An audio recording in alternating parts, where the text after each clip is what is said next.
This production is without a line cut. There will be lines. I'm amazed at that. There will be lines heard that yes, I know. When I read the script, my generation will never have heard. Do you think the play works better in the original text, or do you simply... Well, we used to play what we called the Eternity at the Old Vic 3 or 4 times in the season, and I played it in a cut version and in the full length.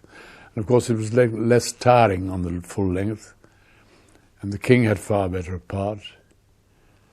And people said it was easier to take in. But it's rather a marathon for the audience, I think, to sit through 4 hours. And I think the film, I'm amazed that he wants to make it uncut, because it seems to me, Barker used to say that he insisted on certain things being cut. He'd cut the Lear that we did, and was quite easily convinced that certain things should go. I don't know why he wants to do it uncut. Rylands is very keen on uncut. We did a very, very full version for him the last time I played in the 40s. But I've rather lost sight of... I never thought to have anything to do with the play anymore until this suddenly came along. But is this a happy sort of coda for you to be coming back, albeit for one day, and playing this? Well, it's sort of interesting just to keep one's hand in. And just finally, Sir John, I mean, we spoke about how sadly very little cinema you did in the early days. In recent years, the last 10 or 15 years, you've had a small love affair with the cinema. Have you enjoyed that? Yes, I'm very proud of the fact that I seem to have learnt a bit how to act on the screen, because all the early films I did when I was quite a young man, including a silent film that I made, I was really terrible.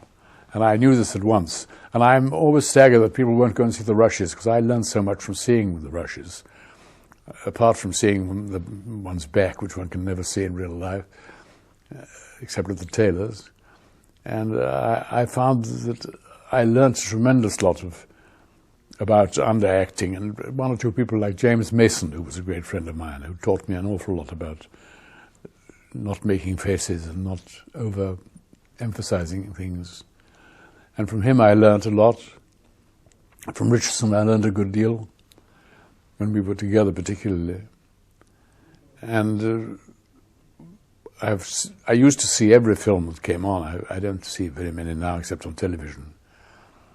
But I've always been very interested in the cinema. And when I was a young man, I belonged to the Film Society, which Iris Barry ran, and where we used to have all the German and Russian films on Sundays in one performance. One can subscribe to it. And I saw Potemkin and Caligari and all those avant-garde, as they were in those days, films, and grew to know a lot of the foreign actors, the German and Elizabeth Bergner and Kortner and all sorts of people who I would never have had the opportunity of seeing otherwise. So I was always a great film fan. And I do enjoy the kind of magic of the films. That's why I enjoyed doing Greenaway's film, Prospero's books. Although I didn't agree with everything in it, I thought it was a marvelous chance to speak those speeches in such a fantastic sort of setting. But for an actor who has the technique and the training and the stamina to take that huge roller coaster ride of a character, this 2.5 hour, 3 hour, 4 hour ride one evening, it's infuriating to be asked to do little tiny bites. Oh, I don't think it does. If you can do it at all, you ought to be able to do anything. I mean, the best actors I know are people who can stand in the wings and roar with laughter and tell a funny story, and then immediately walk straight off and burst into tears. And I think that to have your machinery in action is very important. And one's great fear is that as one gets as old as I am, one will not be able to remember and not be able to concentrate sufficiently to do one justice. Because one ought to be more fitted to do good parts in films now than ever before, because I have so much experience.